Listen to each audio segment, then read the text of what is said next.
lot of people don't understand what a confused tone does. That's why we want to hire somebody like you. But then from there, you've got to immerse yourself in the training and in the culture and the atmosphere. It's not practice makes perfect. It's perfect practice makes perfect. Who says that? I don't know. Actors and actresses, a lot of people don't know this. One thing that they'll learn is they'll learn how to change their facial expressions, which changes their tone in different situations in that show. Whenever I get those red flags, I go ahead and pause. Let's really dig this up a little bit and really address the issue, because it's easier to kill Godzilla when it's a baby rather than a full-grown monster. Anytime you have an obvious question where you know how they're going to answer it, all you simply do in the beginning is all right, welcome to another episode of Closers Are Losers. Jeremy Miner, founder of Seventh Level. Our CEO, Matt, is, I don't know where Matt's at, maybe disabled. Just joking, Matt. Matt is busy right now, so we wanted to bring on one of our clients. So typically, every week we usually do two shows. One show we typically do with me and Matt, our CEO, my business partner, and then another one we typically do with a client from a completely different industry. We usually try to completely different industry week after week after week to show you variety, to show you that no matter what industry you're in, once you acquire the right sales ability, you can become a top 1% earner as well. Now, we've already had this gentleman on here. I'm here with Jeremy Mitchell. He's one of our clients. He's in our advanced inner circle program. I think you've been in that for 2 years? Couple years, yeah. 2 years, in yeah. 2020. Yeah, she's almost 3 years. I think that's when we started that program, was basically 3 years ago. I think we'd only been in business for maybe a year before that. That's crazy. Right. So Jeremy Mitchell was one of the top salespeople in, what company did you work for in the home improvement space? Yeah, it was Leaf Filter. Leaf Filter, and I know they have a few thousand salespeople, right? Nothing small. 2,000 salespeople, $2 billion a year company, largest home improvement company in North America. Yeah, good. And home improvement's a big industry we train. I think we'll have to look it up again, but it usually varies between the 5th and 7th largest industry we train now out of the 161 different industries. So we did have Jeremy on the show, I want to say a month and a half. It was about 3 months ago on the Facebook group. That's right. So we wanted to have him on here again because he's in town. So we're like, come in, let's put you on the show. So we interviewed you 2 or 3 months ago, and it's very rare we interview someone twice, but I'm like, he's in town, let's do it. So what I'm gonna do is I've got some questions kind of stored in my mind that I'm gonna ask him. And I'm going to basically ask him some questions around, what did it take? What did he have to learn to go from where he was at to becoming, quite literally, I think you were in the top 6 or 7 in your entire company. Yeah. And I think you were only in that company for how long? It was off and on. I left a little while, but I started in 2018 with him and left for a little bit and came back, and then a recent stint was about a year and a half there. Yeah, so last year and a half, how do you go from where you were all the way up to, you're talking top 1%, and now you're gonna start your own business and different things, so you kind of exited that scene. Yes, but I'm gonna go out on a limb to say that, because you're still learning in APQ, had you stayed there another year, you probably would have got into number one guy there. I think I could have been in top 5 at least. Oh, sure, you're already number 7. You better have been at least 5, exactly. So let's walk back. So 2018, you got into, was that your first sales job, or were you selling stuff before? No, I've been in sales since 2008 officially. Okay. And so by that time, I'd been in sales for about 10 years. Okay. But it was the first time I was just starting to crack the $100,000 barrier, but not quite there. Not quite to 6 figures. 80 to 100 grand. Okay, and so 2018 you got into the home improvement space. 2016 was Renewal by Anderson. 2018 went to Leaf Filter. You went to Leaf Filter. Leaf Filter. And tell us, for everybody at home, what does Leaf Filter do? What are you actually selling? Because they might not know. They might have seen the commercials. Right, yeah. I've even seen the commercials. Yeah, so Leaf Filter basically installs a gutter screen that goes over the top of the gutters so that homeowners don't have to clean their gutters, and it helps protect their home from water damage from clogged gutters and keeps them safe by keeping them off the ladders. Yeah, so especially if they're maybe elderly and having to climb up and down the ladders to get the leaves out, that's a huge burden and stuff.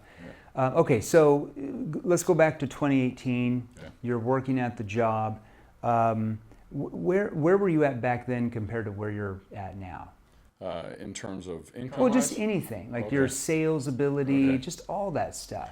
You know, back then it was a very scarcity mindset because I was having to try to compete for leads because if I didn't sell, then there was pressure that I might not get leads. And so there was a time where I actually invested in a program to try to generate my own leads. Okay, so you weren't making a ton of sales. Yeah, So at that yeah. company, like a lot of companies are like, hey, we got to give the leads to the people who are closing exactly. the most. That would make sense for an organization because they're paying it.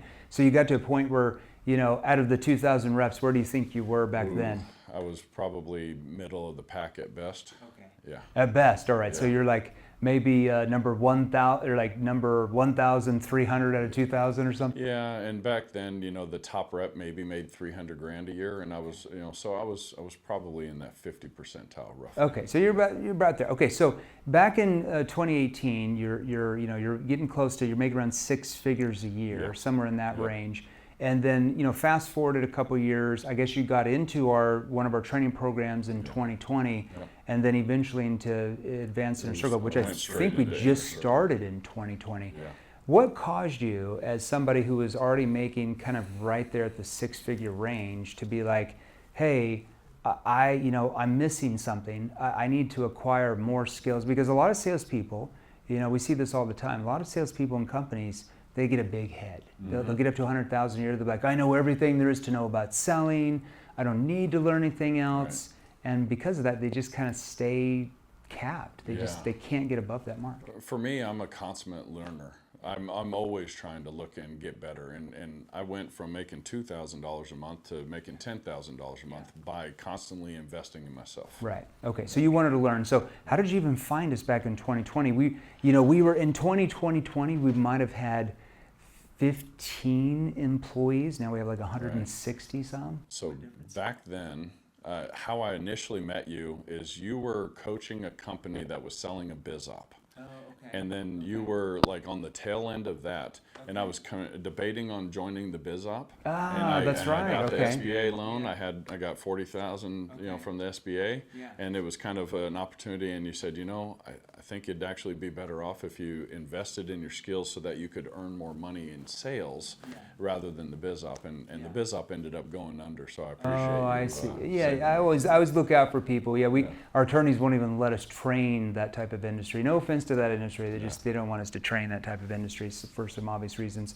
So okay, so you started getting the skills. Yep. What did you start to notice? Like, you know, 3 months in, 6 months lead. How was it different with your prospects than before? So the initial thing I noticed was the big thing I started right away was going into it with a mindset of not, I'm going to close these people. It was more of, I'm going to really try to look out for their best interest and find what the problem was. And then how does my solution solve their problem?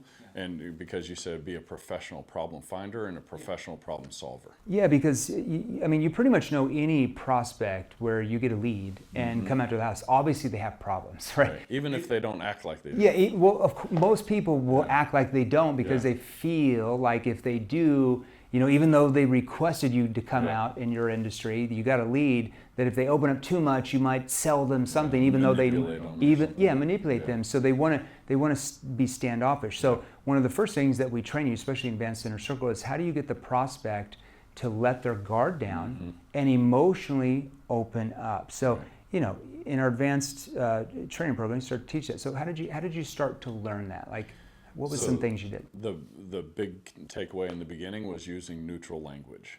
So versus using assumptive language. Especially in the beginning, Yes, when you don't have any especially in the trust or very credibility. You have to be more neutral, And that's what it basically was using words like, you know, this might be or possibly. Well, we could possibly, you know, do that. We'd have to see, though. You might not even need us. See if I can even help you. Yeah, exactly. Like, Now, what did you notice would happen with your prospects when you started to learn that? They would definitely lower their guard. You know, and it was more of you could almost like see the body language. The tension going out? Yeah, exactly. That might be what you want to learn, because now, here's the thing.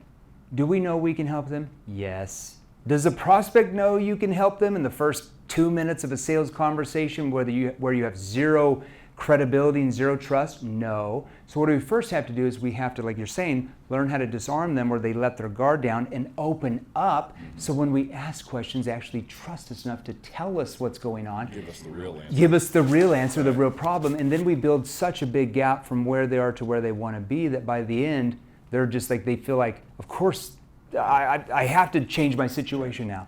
But in the beginning, they don't know that. So we have to get them to let their guard down. So you learned, and as we go through that conversation, we can be more assumptive as we build a bigger gap. Now that does not mean, I want to make sure everybody understands, that does not mean you're not assertive. There's a major difference in being assertive compared to assumptive.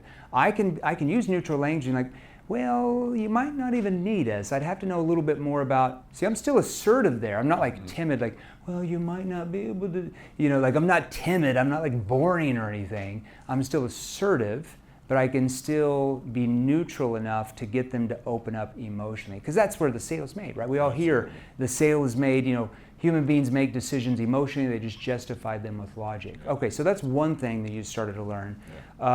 Talk about, it takes a while to develop the skills. I know your income kept going up and up and up and up. And I know you more than tripled your sales and income over the last couple of years, which is good. Congratulations. Last month was $50K. $50,000 in commissions in 1 month. Yeah. How many salespeople in any industry can say that? Like you're talking like 0.0001%. Right. How many people in your industry can say that? Probably even less. Right? That is not normal. Even a top income earner industry, maybe 15 grand a month. Right. Maybe 20, 20 or 30, but that's not even consistent. Right, exactly. 1 month, 25, the next 12, like it's up and down, right? Exactly. Okay, so let's talk about even the last year, right? Because I think that's when you started to really, would you say like started to like really get it? Because I know you were in inner circle for the first year, and then you got out of the inner circle, then came back about a year ago. What caused you to come back even though you were making more money? So just like what you just said, I had a record month. I made 40 grand in commissions in 1 month. And when I realized it, it was like I did the math. I had 5 paid periods. And it was like, man, I made over 40K. I've never even thought that was possible for me.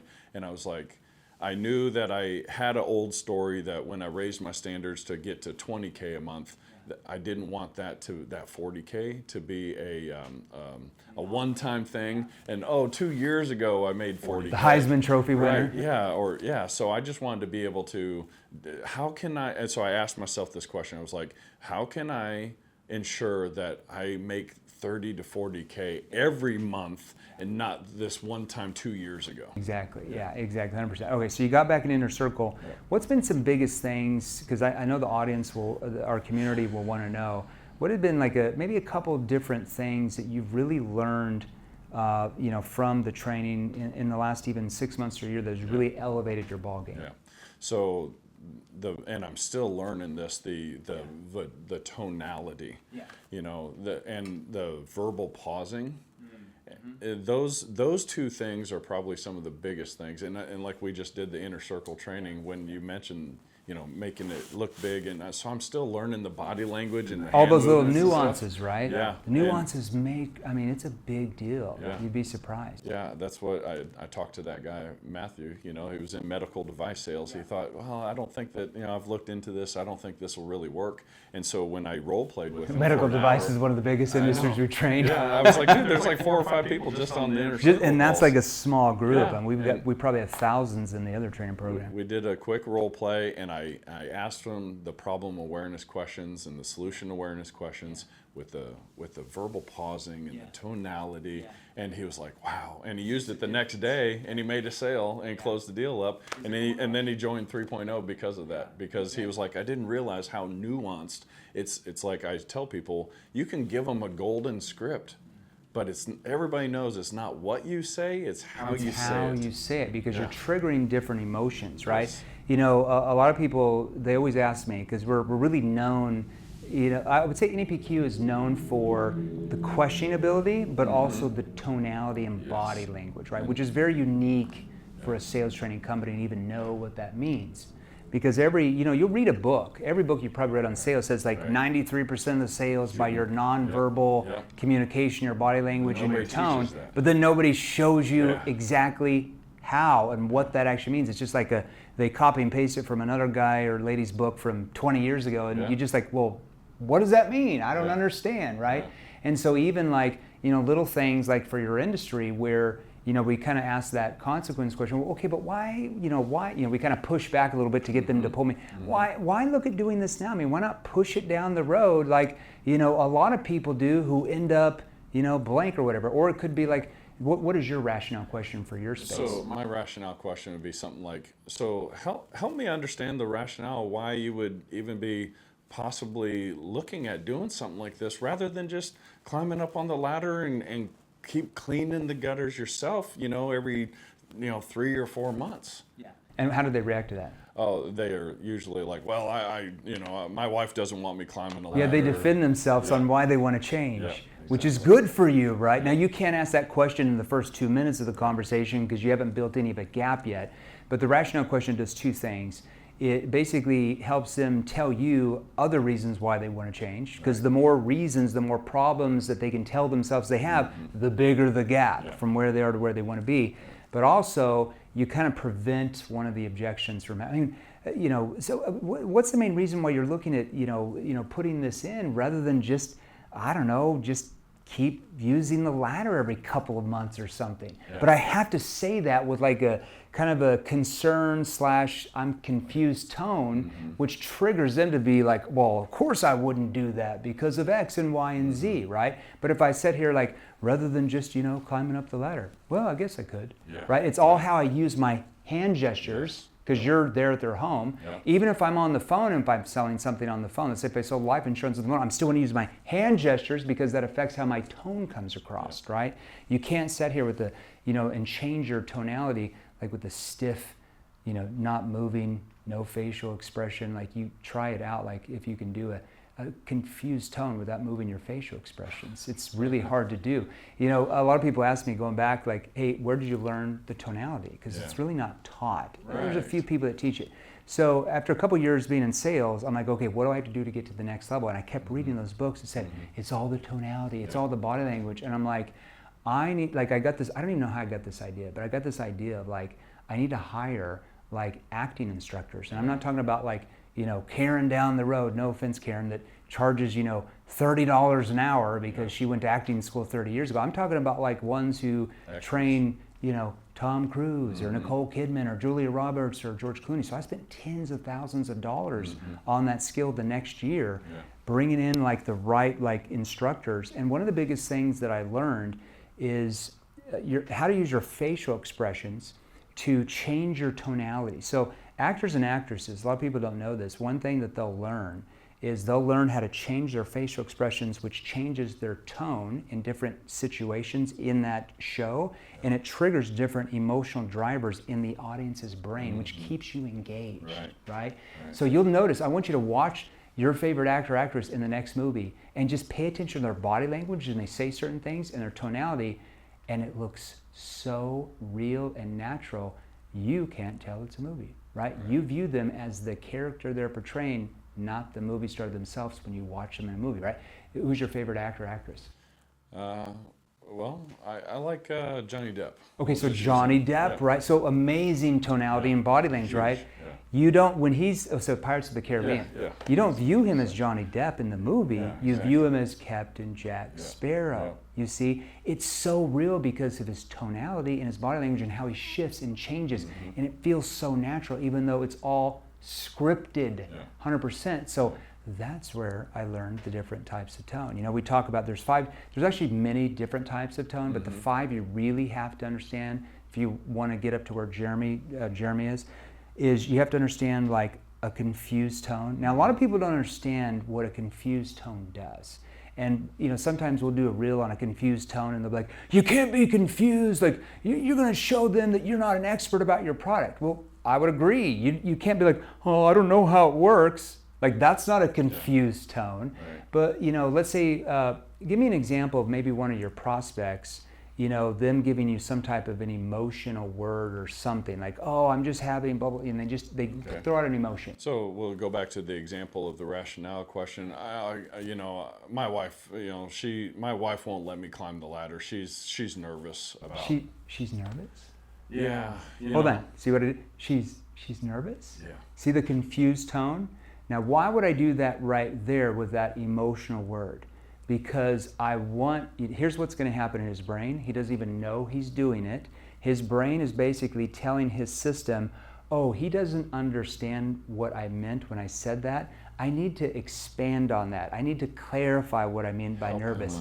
I need to help him understand. He's not consciously thinking that. His brain is just going there. I'm triggering his brain to react.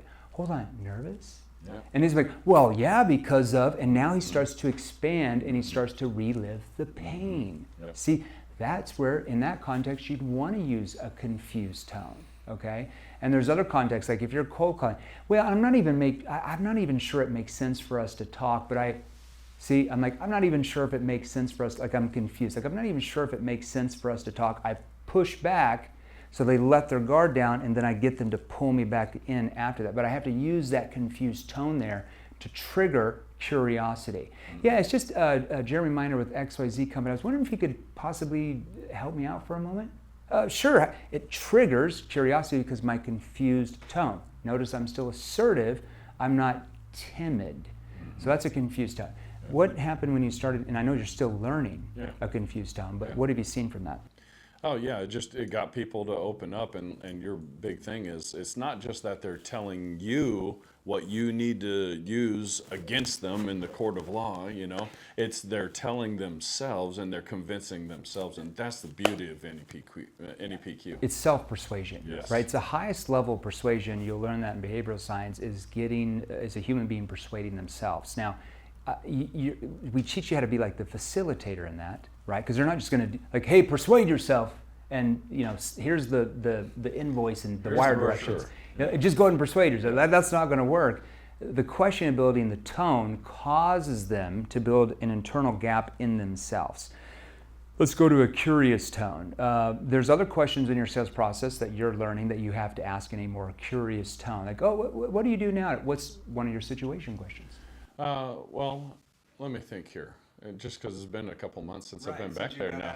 Yeah. So it's like, so I might say, so how often are you like having to clean the gutters? Yeah. Curious tone triggers them. See, your tone is how the prospect interprets the intention behind everything you say or ask. That's how they interpret why you're asking or saying it. So if he uses that question in a curious tone, they interpret it as, oh, they don't know. Subconsciously, their brain is just, oh, he's curious, I need to let him know. That's how you open up. Walk me through, what do you guys do now for XYZ? Curious tone, all right? There's other questions that require more of a challenging tone. Yeah. Where did you learn, where do you use the challenging tone at? So usually it's like on the solution awareness, or like when I say, do you feel like this would be the answer for you? And then when they give me the answer that I want to hear, because we all as salespeople want to ask the question, say yes, okay, check that box and move on to the next one.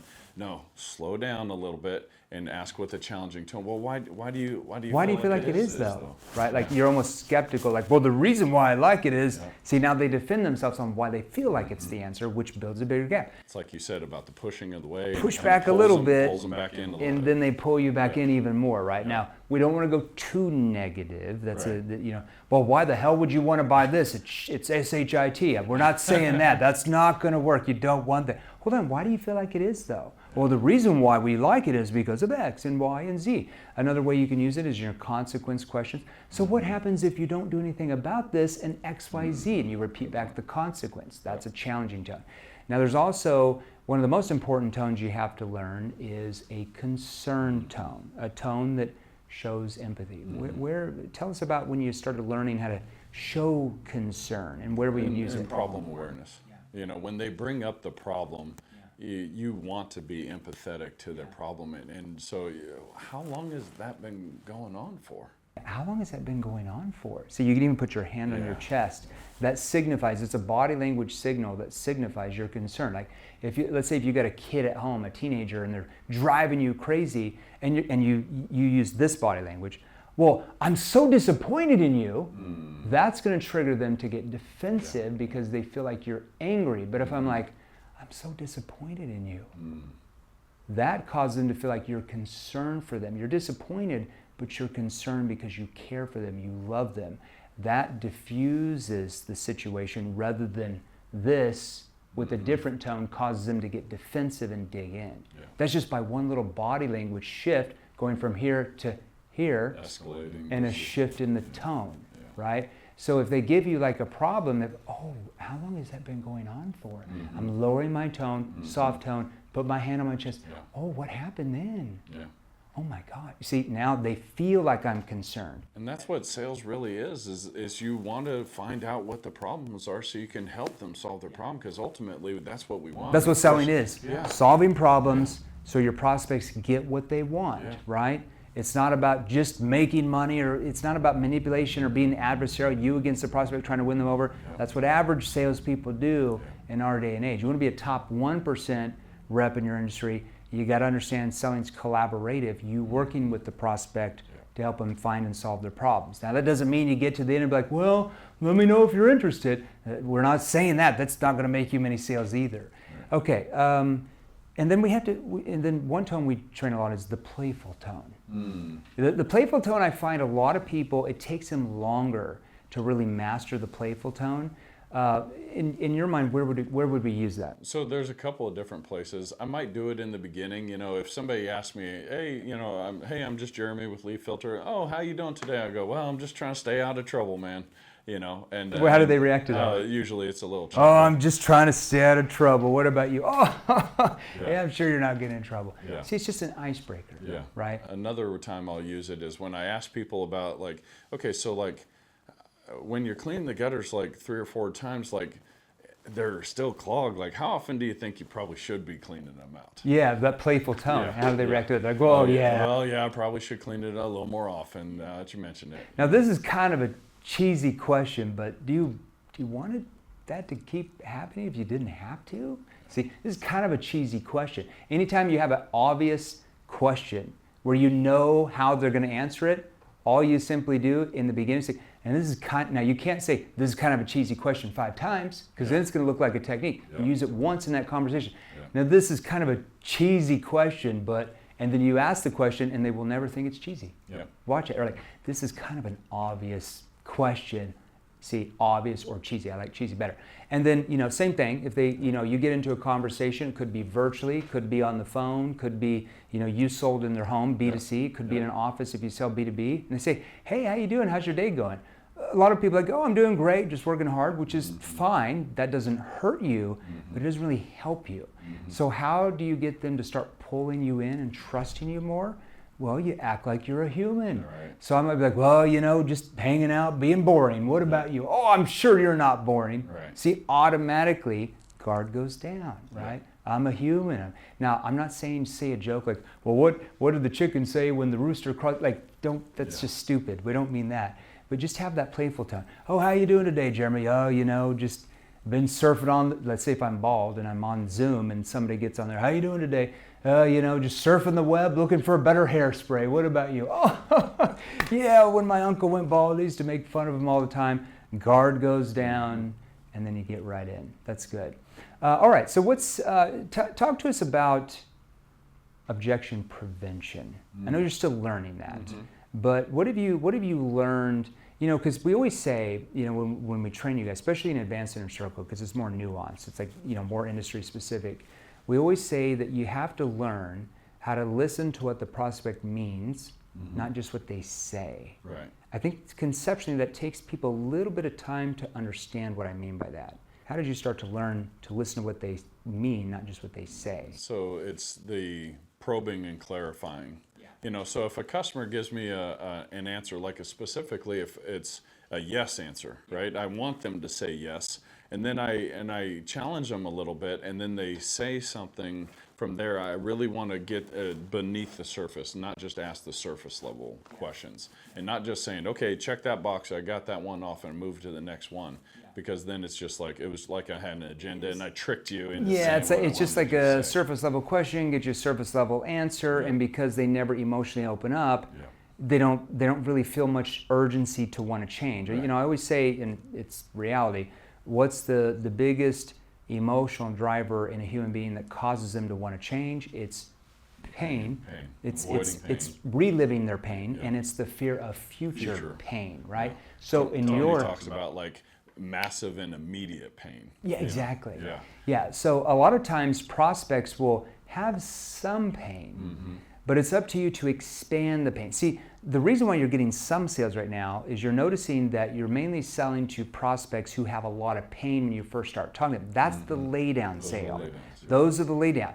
All of your prospects pretty much have some pain, but it's up to you to get them to emotionally open up and expand the pain, to relive the pain. Because if you can't help them relive the pain, they don't feel any need to change. And if they don't feel any need to change, that's why you get lots of objections and get rejected a lot. So give us maybe give us an example of like, and here's what I mean by that, like red flags. Every industry has red flags that you hear from the prospect when they say something. Give me a red flag that you might hear, and you know that if you hear that, you're probably going to get an objection at the end. What's a red flag? Well, they might say something like, well, it just kind of depends on what the cost is. So what would that red flag be to you? You're like, okay.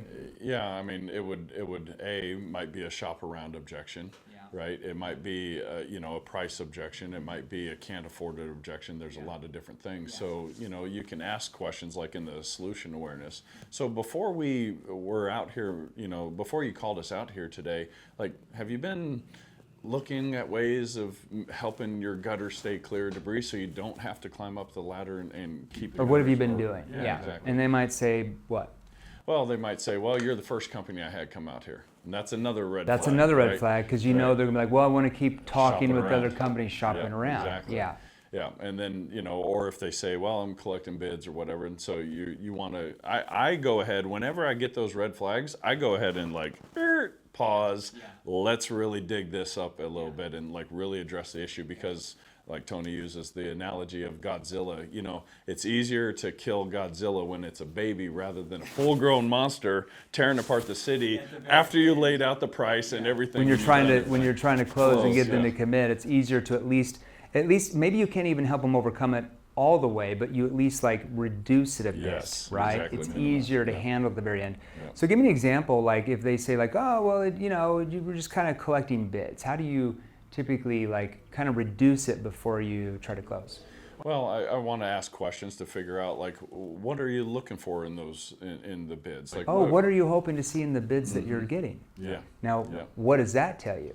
Well, so basically they're probably going to be looking at price. They're comparing price to see. Here's why I asked that, because if they're like, well, we're just, we're on a limited budget, so, we just need something cheap. Yeah. Here's how I'd respond. I'd be like, so is the price the most important thing to you, and then I'm going to talk about the result. results, Well, yes. give me an example of a result that, one of your last sales said the problem they had and what result they wanted. Well, it was just, I want to protect my home from further wood rot. So is the price the most important thing to you, or actually making sure that the wood doesn't rot? See, that does what? Now it starts to internalize like, oh, I didn't know there was a difference, right? It gets them to think about it a little bit. Now, that doesn't necessarily mean I can overcome it right there on the spot, but at least I've planted that seed in their mind. Because they might say, well, like, oh, well, yeah, I definitely want the wood, the wood not to rot, but I'm just on a limited budget. Okay, we'll have to see what we can do, because we can give you like the very like cheapest thing, but how would it be able to guarantee that the wood wouldn't rot? Right. And I would say, I had some word tracks that kind of helped me out a little bit, because I would say, look, I buy stuff every day just like you do, and every time I make a decision, especially if it's like a little bit more expensive decision, is I always have to kind of ask myself, like, what's more important to me? Like, is it more important to like save a couple $100 or maybe $1,000 or something like that, or to actually like get the result of what I'm looking for? And I say that with like the more empathetic tone. Yeah. And I So you do the change verbal your pausing. tone. And I You have to change my slow tone. that down, Yeah, because if exactly. you say it too fast, they don't have time to It's a internalize knee-jerk it. reaction. Exactly. Yeah, you're starting to learn verbal pacing now, aren't you? Yeah. I didn't do it perfect on camera. Well, hey, it's all right. We're on camera. Yeah, it's like, well, so notice what I did there, how I'm confusing. So is the price the most important thing, or actually protecting the wood from rotting out? Yeah. See how that tone sounds like I'm confused, yet I'm concerned, and that's seeding doubt in their mind. Like, oh crap, so maybe if I do get the cheapest thing, my wood will still rot out, and I'm just wasting money. I triggered that doubt in their mind, right? You're comparing that, and you're building. See what he did with their hands? Is the price the most important thing to you, or actually making sure the wood doesn't rot out? See, I compare that gap. Now they're like, oh, there's a difference. I'm visually creating that in their brain by just doing this. There you go. All right, so in your mind, why don't you tell our community what's the biggest thing that's helped you get into the top 1% earners in your industry in such a short time? Well, it's, I keep referencing Tony Robbins, and one of the things he talks about is there's 3 pillars of mastery. And number 1 pillar is find somebody who has had outstanding results in an area that you want to get those results in. This is why we hire you. Well, that's typically why, individual salespeople or large companies, Fortune 500 companies down to SMB come to us because they want to learn how to sell more. But not just from somebody that's only made a couple $100. It's like that's why we want to hire somebody like you. But then from there, you've got to immerse yourself in the training and in the culture and the atmosphere. And then the 3rd pillar is space repetition. So joining the inner circle, what it does for you is you've got, number 1, get to learn directly from you from live. And that's why we only let 50 people a month into that program. Right. But then you also have qualified, certified coaches that can do the space repetition. The more classes courses, the better you coaching get. Sessions you give. And then the more you're going through the training, doing it every day, ultimately, like if you want to get a result, you've got to find a proven recipe, a proven path. If you want the best chocolate chip cookie, you find the best chocolate chip cookie recipe and you follow the instructions. I always say it, it's like, look, if you want to go to the NBA and play basketball in the NBA, like Michael Jordan says it best, you can take 1,000 jump shots a day, but if your technique is wrong, if you were taught the wrong way, you're still not going to the NBA. It doesn't matter how hard it works. So you have to make sure that whoever's training you has the right technique to get you the highest level result. Yeah, it's not practice makes perfect. It's perfect practice makes perfect. Who says that? I've heard I don't that. know. I've heard somebody. I want to say Tony Robbins said that. Somebody. Repeat that again. I think that's really good. It's not practice doesn't make you perfect. Perfect practice makes you perfect. Perfect practice makes you perfect. Steph Curry, perfect practice make him perfect 3-pointers because he's been trained the right technique. Had he been trained the wrong technique to shoot 3-pointers, he can practice all day and he'd never be in the NBA. That's the difference. So, take that to the bank. You want to learn more about Jeremy's successes and our, tens of thousands of clients. I don't know how many clients we have, individual clients, let alone companies. We'll let you go to our Facebook group, salesrevolution.pro, salesrevolution.pro. I think that's probably how it started for you. You probably got in our Facebook group and kind of got some nibbles and learned some stuff and then wanted to get more advanced training. And Jeremy, how can they find about you? I know you're going to start a coaching business. We're talking about you becoming maybe a franchisee with us as well. I appreciate that. Just send me a text message at 405-274-2326. 405-274-2326. Yeah, congratulations, man. And thanks, everybody.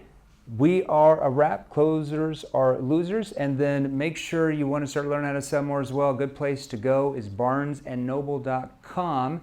And you can order the Barnes & Noble, Wall Street Journal, and Amazon bestseller, The New Model of Selling to an Unsellable Generation. Just type in The New Model of Selling, Jeremy Minor or Jerry Acuff.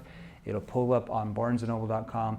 Great book, selling thousands of those bad boys every week. So, yep, not bad, right?